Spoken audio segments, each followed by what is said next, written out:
Hello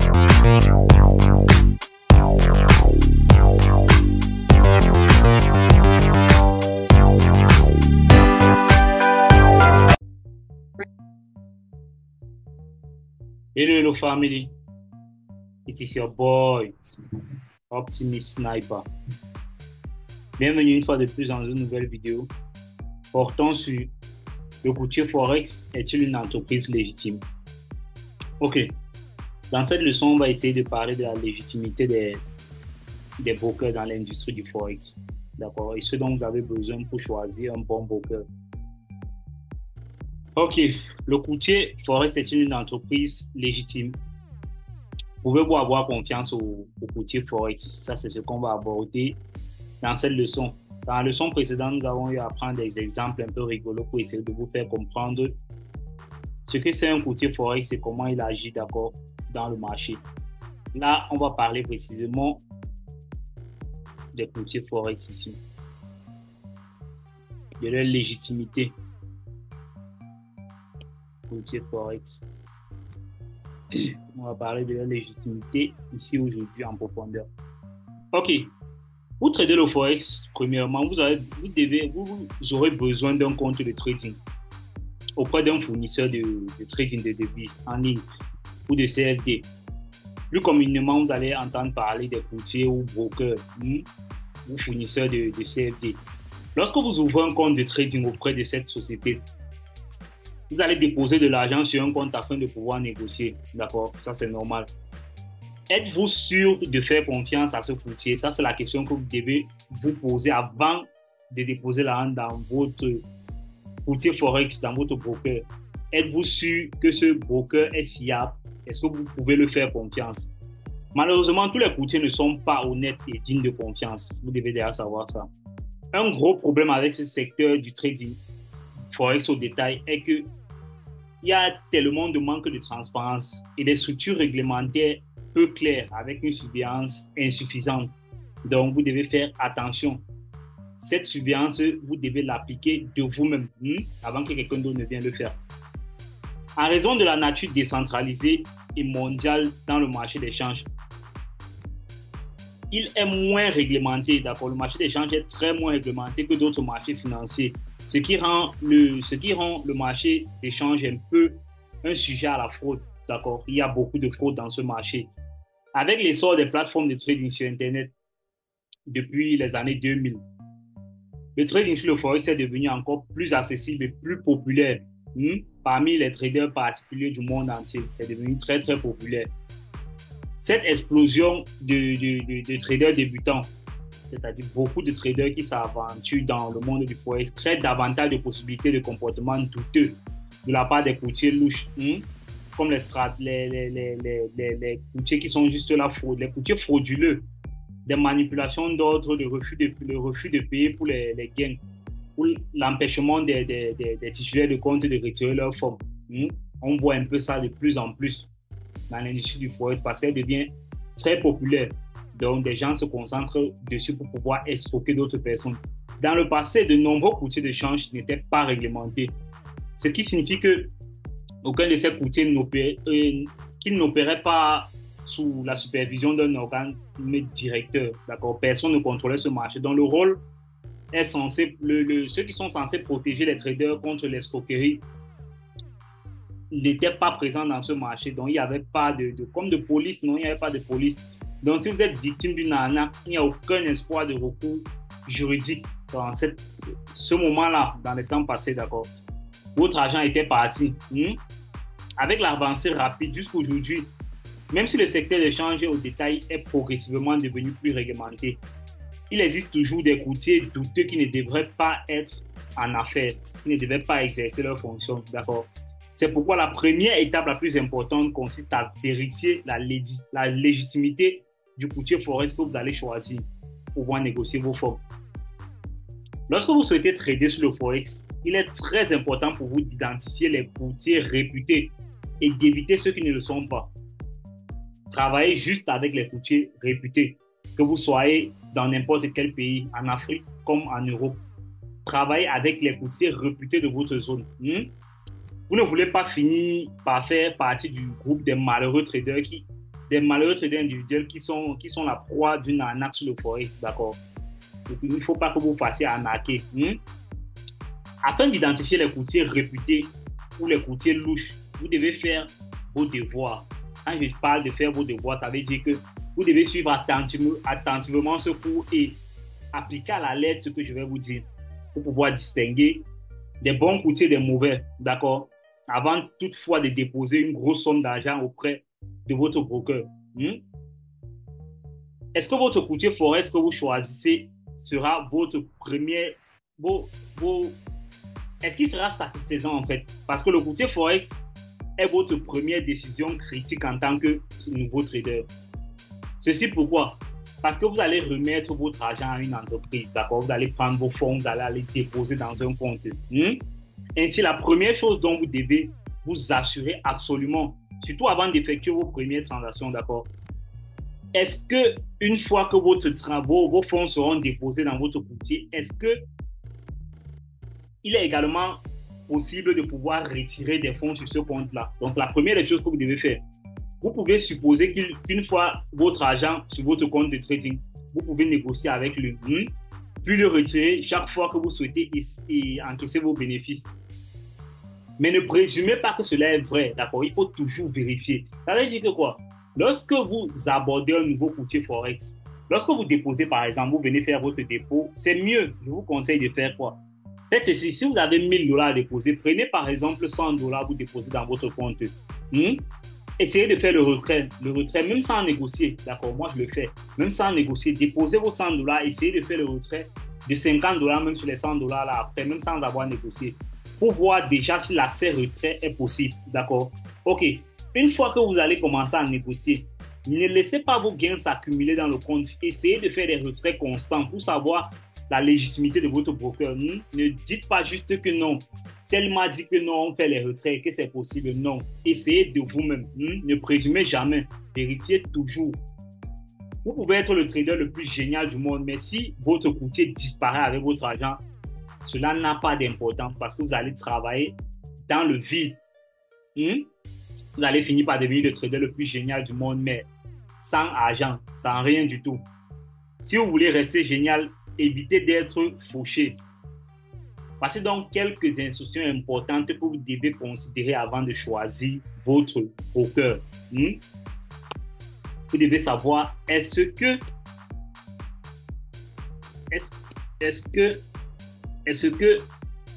ce courtier est-il une vraie entreprise? Ce courtier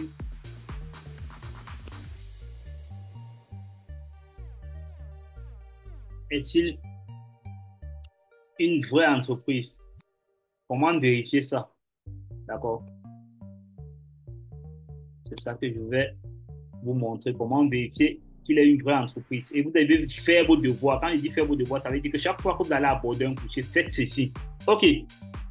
Est-ce que le courtier forex est-il une vraie entreprise? Ça, c'est la question que vous devez vous poser. Lorsque vous allez vous poser cette question, pour pouvoir répondre à cette question, voici ce que vous allez faire, d'accord? Ne vous laissez pas berner par un site web qui est bien conçu, c'est-à-dire, il est très beau, vous venez là, vous voyez, on a bien monté le site, tout est propre. Non, c'est pas ça qui est important, d'accord? Ne vous laissez pas aveugler par certains petits détails.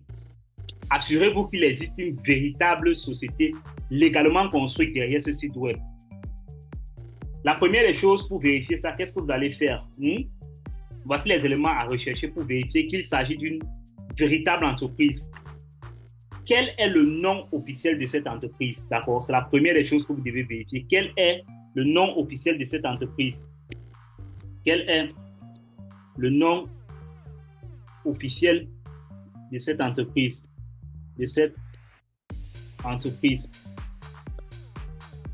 Quel est le nom officiel de cette entreprise? Vous vérifiez ça d'abord, la première des choses. OK. Ayant déjà vérifié le nom de cette entreprise, comme par exemple, je vais prendre au Cameroun par exemple, l'entreprise la plus réputée au Cameroun, c'est Exnes, d'accord? Actuellement, c'est Exnes. Je ne fais pas la publicité d'un broker. Donc, actuellement, c'est Exnes. Moi, je ne traite pas déjà avec beaucoup de brokers, d'accord? Je traite plus les groupes faibles. Donc, il arrive parfois que j'ai des comptes principaux que je travaille dessus. Mais je prends un exemple vague et laissons même cet exemple-là parce que je ne veux pas faire de publicité, d'accord? Vérifiez juste le nom officielle de l'entreprise. Où est-elle constituée et enregistrée pour faire des affaires? Ça veut dire leur site. Où est-elle constituée et enregistrée pour faire des affaires? Depuis combien de temps existe-t-il? Vous devez vérifier ça. Si c'est une entreprise qui existe depuis une année ou quelques mois, ce n'est pas trop fiable. Vous devez laisser le temps à cette entreprise de pouvoir être crédible. Vous voulez travailler avec les entreprises qui existent déjà depuis 5 ans, d'accord? Parce que c'est ce genre d'entreprises-là qui ont des projets à long terme. Ils ne vont pas fermer aussi vite que possible, d'accord? Pouvez-vous trouver quelque chose sur Google à propos de cette entreprise? Vous allez vous poser cette question, d'accord? Y a-t-il eu des communautés de presse ou des articles récents sur cette entreprise? Vous devez vérifier ça. Est-ce qu'on parle de cette entreprise? Est-ce que cette entreprise fait le sujet un sujet tabou? Ça veut dire, est-ce que vous suivez des traders partout, êtes en train de parler de cette entreprise? Est-ce qu'il y a beaucoup d'articles sur cette entreprise qui montrent que leur crédibilité est vérifiée? D'accord? OK. Maintenant, pour vérifier où est-il situé, où est située l'entreprise, qu'est-ce que vous allez faire? Vous allez vérifier l'adresse physique de l'entreprise, d'accord? Vous allez vérifier où est le bureau de cette entreprise. Ne vous laissez pas berner par une adresse indiquée sur le site web, d'accord? Assurez-vous qu'il y a un vrai bureau derrière cette adresse-là. Un moyen simple de vérifier le bureau consiste juste à utiliser votre Google Maps, d'accord? Vous allez utiliser votre Google Maps. Vous entrez dans l'adresse Google Maps et vous voyez ce qui apparaît sur l'adresse Google Maps, d'accord? Pour ceux qui savent bien manipuler Google Maps. Vous devez pouvoir avoir une meilleure vue du bureau lorsque vous allez sur Google Maps. Vous pouvez également utiliser Google Earth, d'accord? Entrez l'adresse dans Google Earth et voyez ce qui apparaît sur Google Earth. Zoomez bien jusqu'à ce que vous puissiez voir le bâtiment dans lequel se trouve cette entreprise. Faites ceci, parce que si vous ne le faites pas, lorsque vous allez avoir vos fonds, vous allez aller déposer ça n'importe où sans vérifier ça. Non. Moi, avant de négocier avec un broker, je fais tout ceci que je suis en train de vous dire. D'accord? Vérifiez s'il s'agit véritablement d'un immeuble ou d'un bureau. D'accord? Si l'immeuble paraît un peu suspect, ne travaillez pas avec ce broker. D'accord? Tout doit être propre. S'il ressemble à un bâtiment très bizarre là, et que vous ne devez pas être en train de miser votre argent dans ce genre de broker là qui n'est pas clair. D'accord? Posez-vous la question, qui dirige cette entreprise, d'accord? Qui dirige cette entreprise? Vous devez savoir ça. Qui dirige cette entreprise? Qui dirige cette entreprise? C'est une question à répondre. Vous devez faire vos recherches. Savez-vous qui dirige cette entreprise? Ou s'agit-il d'une société fantôme, d'accord? Sans employés, juste des employés fictifs. Vous devez vérifier ça. Qui sont ces dirigeants de l'entreprise? Un dirigeant est généralement une personne qui détient une participation importante dans une entreprise ou qui possède un titre formel et la capacité de contrôler les activités de l'entreprise. C'est ça ce que c'est qu'un dirigeant. Par exemple, les dirigeants peuvent être le fondateur de l'entreprise ou le cofondateur ou le président ou le PDG ou le directeur d'exploitation. Vous devez savoir un de ces membres-là, qui est-il? Ou le directeur financier, d'autres dirigeants de niveau C par exemple, ou toute autre personne, toute autre entité, d'accord, ou plus, allez en profondeur de l'entreprise, d'accord. Ne soyez pas juste là par ces agents marketing ou un trader X qui vous a dit que non, je travaille avec telle entreprise, non. Faites vos propres recherches, d'accord. Rapprochez-vous au plus possible des dirigeants propres de l'entreprise. Les agents marketing, là, ce ne sont pas les dirigeants de l'entreprise parce que si quelque chose vous arrive sur votre compte, ils ne vont jamais vous aider. Méfiez-vous des sociétés dans lesquelles leurs véritables propriétaires ou dirigeants ne sont pas divulgués, d'accord? Que le propriétaire ou le directeur n'est jamais venu devant une caméra ou ne s'est jamais prononcé, d'accord? C'est pas bon en fait, c'est pas bon. Tout doit être transparent, d'accord? Parce qu'une société qui vise le long terme n'aura pas peur d'être affichée, de présenter leur membre exécutif, d'accord? Ce manque de transparence pourrait être dû au fait qu'il s'agit d'une réalité d'une entreprise criminelle dont les membres souhaitent rester anonymes. Vous ne voulez pas travailler avec ce genre d'entreprise où les membres veulent rester anonymes. Si vous confiez vos fonds à une entreprise, vous devez connaître les personnes qui contrôlent cette entreprise. Si quelque chose ne va pas, vous saurez à qui demander des comptes. Ça, c'est très clair.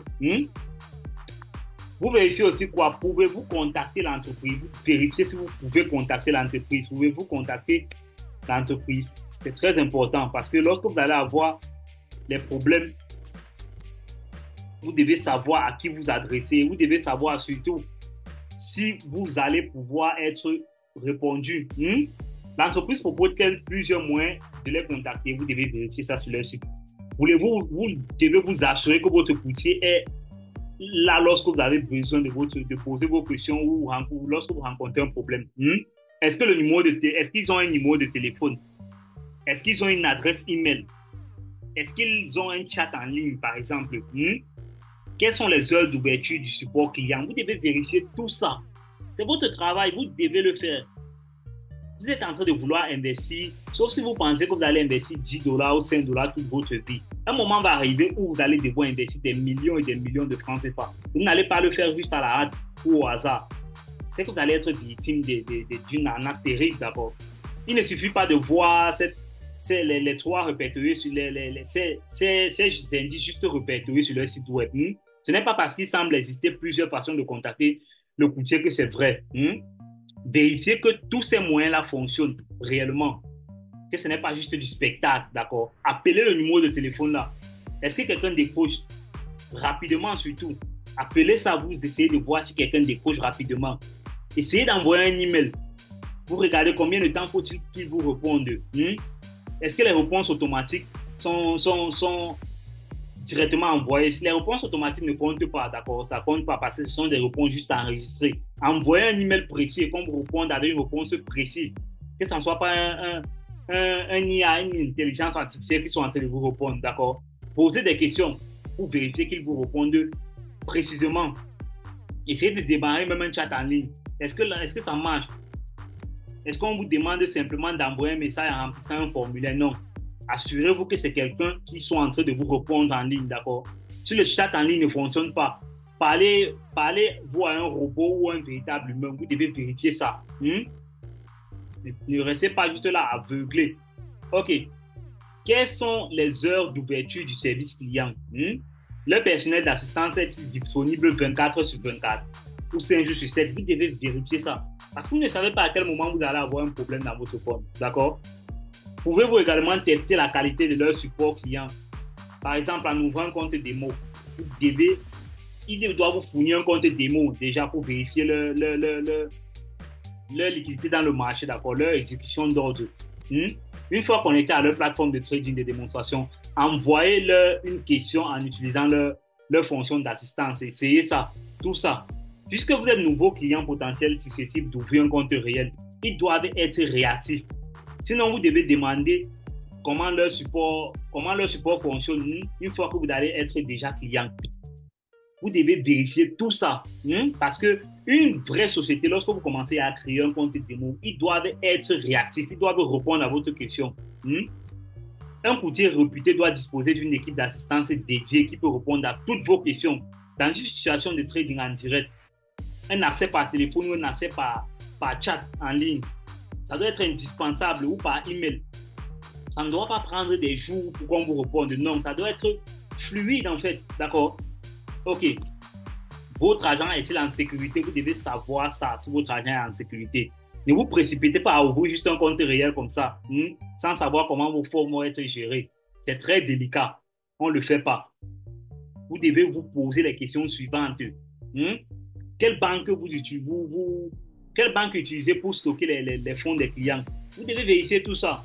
D'accord? Vous pensez que ces grands investisseurs-là qui viennent investir des centaines de millions dans leur compte de trading, vous pensez qu'ils vont juste le faire à la con? Ils vont entrer en profondeur. Et lorsque vous posez ce genre de questions à un courtier réel, d'accord, il va vous répondre parce qu'il sait que ce n'est qu'un investisseur sérieux qui peut poser ce genre de questions. D'accord? Quelle banque vous utilisez pour stocker les fonds de vos clients? Vous pouvez demander ça à votre broker. Il a le droit de vous répondre. Les fonds des clients sont-ils détenus séparément du compte de l'entreprise? Vous devez poser ce genre de questions. Il va vous répondre. Si c'est un broker légitime. Le courtier Forex doit faire appel à une banque réputée. Il doit demander qu'ils utilisent. Vous devez demander quelle banque ils utilisent. Vous ne souhaitez pas confier vos fonds à une banque inconnue. Aucun d'entre vous ne va aller déposer vos fonds. Il va aller déposer ses fonds juste dans une banque qu'il ne connaît pas. Non, ça doit être une banque réputée. Avant de déposer vos fonds auprès d'un courtier, assurez-vous qu'il utilise des comptes distincts, qu'il n'utilise pas les comptes les mêmes comptes pour toutes les transactions. Le compte de l'entreprise et le compte client, non, on ne doit pas utiliser. Ça doit être des comptes distincts. Un compte séparé, un compte bancaire séparé doit être dédié à tout l'argent de ses clients, d'accord, complètement séparé des fonds de l'entreprise. Il doit avoir ce genre de compte-là. Cela signifie que votre argent est entièrement séparé de celui du courtier, d'accord. La principale raison des comptes séparés est d'empêcher le courtier d'utiliser vos fonds en dehors de vos comptes de trading, d'accord. C'est ça la principale raison. Si un courtier forex ne sépare pas les comptes, il pourra utiliser les fonds des clients pour les dépenses opérationnelles, d'accord. Et peut-être vous allez voir votre courtier être en train de payer une voiture de sport exotique ou être en train de payer des bitcoins, être en train de vivre sa vie avec vos fonds en fait. C'est payer des jets privés là pendant que vous êtes là en train de négocier et vous attendez qu'il vous paye après que vous ayez fait vos transactions, d'accord. Ou bien il pourra simplement utiliser les fonds séparés pour acheter des cargaisons de bitcoins ou de crypto-monnaies et disparaître comme ça. Dans le passé, les courtiers douteux ont utilisé de l'argent de leurs clients à leurs fonds propres, exposant ainsi cet argent à des risques inutiles. D'accord? Vous ne voulez pas que votre courtier utilise votre argent à de mauvaises fins.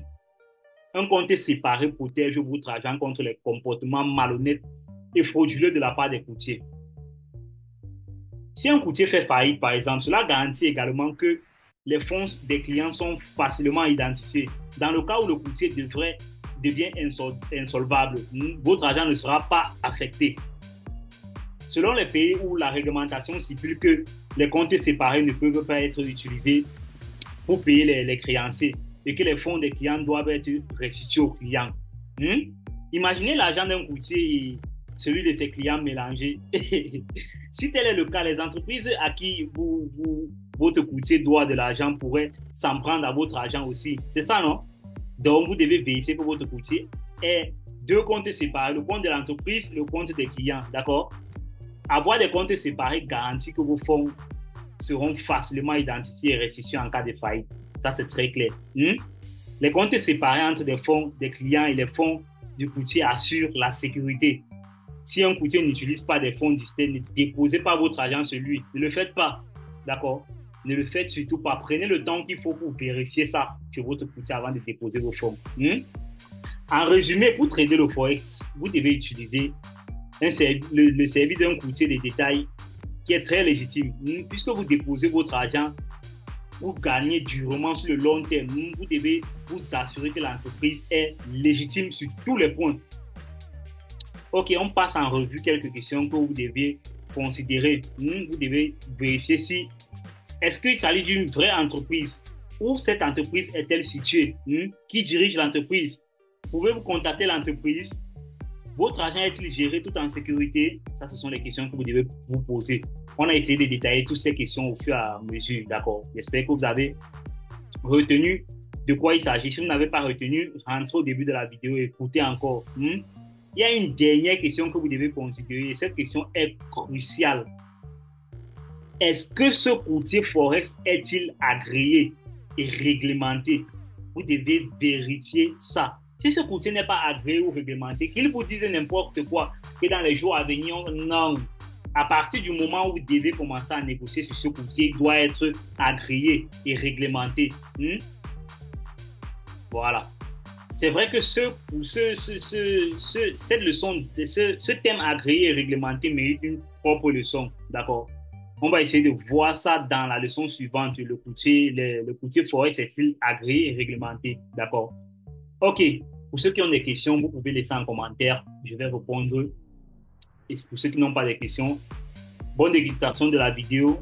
It was your mentor, Optimist Sniper.